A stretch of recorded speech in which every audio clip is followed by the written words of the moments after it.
സംസ്ഥാനത്ത് 52 ദിവസത്തെ ട്രോളിംഗ് നിരോധനം ഇന്ന് അർദ്ധരാത്രിയോടെ അവസാനിക്കും. കടലിലേക്ക് വീണ്ടും യന്ത്രവൽകൃത മത്സ്യബന്ധന ബോട്ടുകൾ ഇറങ്ങാനിരിക്കെ മികച്ച മത്സ്യലഭ്യത എന്ന പ്രതീക്ഷയിലാണ് തൊഴിലാളികൾ. എന്നാൽ മോശം കാലാവസ്ഥയും കടലിലെ മുന്നറിയിപ്പുകളും അവരുടെ പ്രതീക്ഷകൾക്ക് മുകളിൽ ആശങ്കയും സൃഷ്ടിക്കുന്നുണ്ട്. 52 ദിവസത്തെ ഇടവേളയ്ക്കു ശേഷം സംസ്ഥാനത്തെ മത്സ്യബന്ധന തുറമുഖങ്ങൾ വീണ്ടും സജീവമാകുകയാണ്. ഇന്ന് അർദ്ധരാത്രിയോടെ ട്രോളിംഗ് നിരോധനം അവസാനിക്കുമ്പോൾ യന്ത്രവൽകൃത മത്സ്യബന്ധന ബോട്ടുകൾ വീണ്ടും കടലിലേക്ക് പുറപ്പെടും.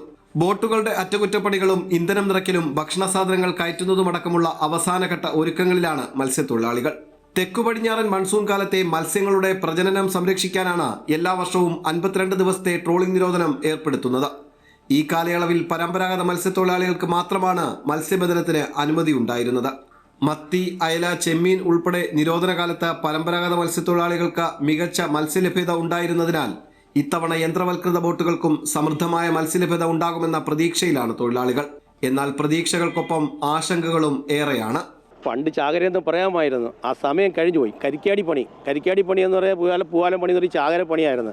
ജൂലൈ മാസമൊക്കെ നല്ല കരിക്കാടി പണി നടക്കേണ്ട, കരിക്കാടി, കഴന്തൻ ഇങ്ങനെയുള്ള പണി നടക്കേണ്ട സമയത്താണ് നമ്മൾ ബോട്ട് കര കെട്ടിയിട്ടിരിക്കുന്നത്. അപ്പം 7-8 ലക്ഷം രൂപ വരെ ഓരോ ബോട്ടുകൾക്ക് ചിലവാകും. പിന്നെ ഇത് ഈ സീസണാണ് നമ്മുടെ എല്ലാവരുടെയും പ്രതീക്ഷ. സംസ്ഥാനത്തെ വിവിധ തീരമേഖലകളിൽ ശക്തമായ മഴയ്ക്കും കാറ്റിനും സാധ്യതയുണ്ടെന്ന കാലാവസ്ഥാ മുന്നറിയിപ്പും കടലിലെ പ്രതികൂല സാഹചര്യങ്ങളും മത്സ്യബന്ധനത്തെ ബാധിക്കുമോ എന്ന ആശങ്കയിലാണ് തൊഴിലാളികൾ.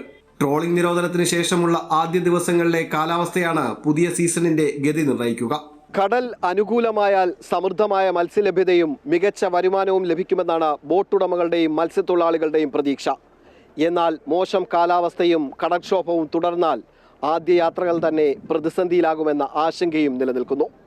പ്രദീപ് വാളത്തുങ്കലിനൊപ്പം സുധീഷ്, അമൃത ന്യൂസ്, കൊല്ലം.